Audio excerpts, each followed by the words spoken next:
আমি গত শুক্রবারে নামাজ পড়লাম, জুম্মার নামাজ।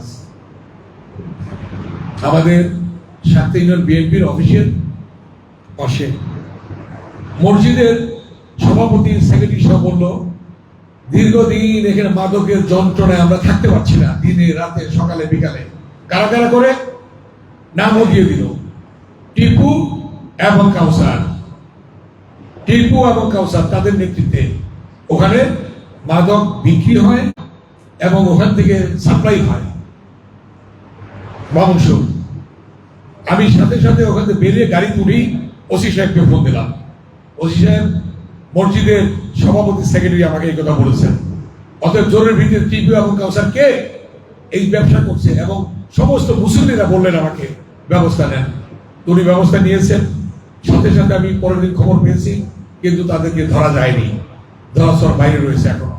এমনি ভাবে কেরানীগঞ্জের এবং ঢাকা 2 আসনের প্রতিটি জায়গায়, আমিনবাজার, ভাকুরদা, কেন্দ্রজোড়া, সাভার উপজেলা পরিষদ মিটিং আমার 25 তারিখে আছে। সেখানেও আমি 3টে ইউনিয়ন নিয়ে বলবো। আর এখানে যে আমাদের ঢাকা 2 আসনের অন্তর্ভুক্ত যে ইউনিয়নগুলি, সেগুলির ব্যাপারে কোনো মাদক থাকতে পারবে না। বিক্রেতা এবং সেবনকারী দুইজনকে ধরতে হবে। যদি কেউ এই ব্যবসা করে, যদি কেউ খায়, তাহলে তার ব্যাপারে ব্যবস্থা নেবেন। এবং আমাদের দলীয় নাম ব্যবহার করে যদি কেউ কিছু করে, তাকে আগে ধরবেন। কোনো ধরনের কোনো মার্সি নেই, কাউকে ক্ষমা করবেন না। মনে রাখবেন, আল্লাহর পরে জনগণ সকল ক্ষমতার উৎস, জনগণ সকল ক্ষমতার উৎস। অতএব জনগণের সেবা করাই আমাদের দায়িত্ব।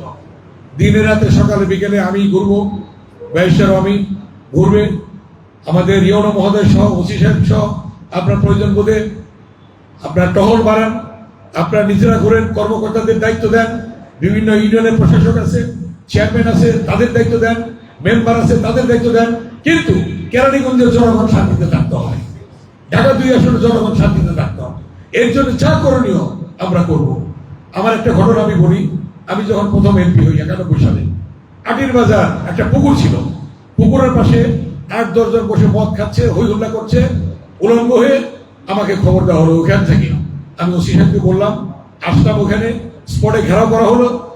পরে দেখলাম তারা দৌড়ে গিয়ে পুকুরে সব ছাপ দিল।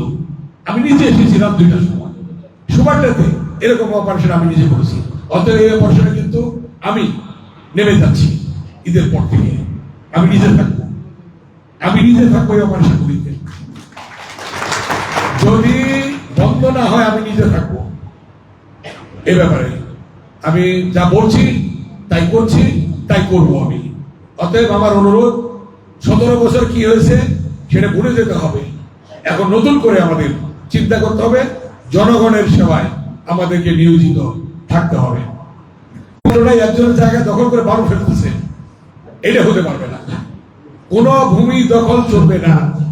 একজন গরিব নিরীহ মানুষ, সে বিচার পায় না, সে দাঁড়াতে পারে না সমাজে, তাকে মূল্য দেয় না, তার জমিটা দখল করে আছে। এই ধরনের কোনো জমি কেউ দখল করতে পারবে না। কাগজপত্র দেখে যে সংশ্লিষ্ট কর্তৃপক্ষ আছে তারা ব্যবস্থা নেবেন। এই ব্যাপারে আমাদের ইউনো মহোদয়, ওসি সাহেব সহ সহযোগিতা করবেন এবং আমরা সহযোগিতা করবো ইনশাআল্লাহ।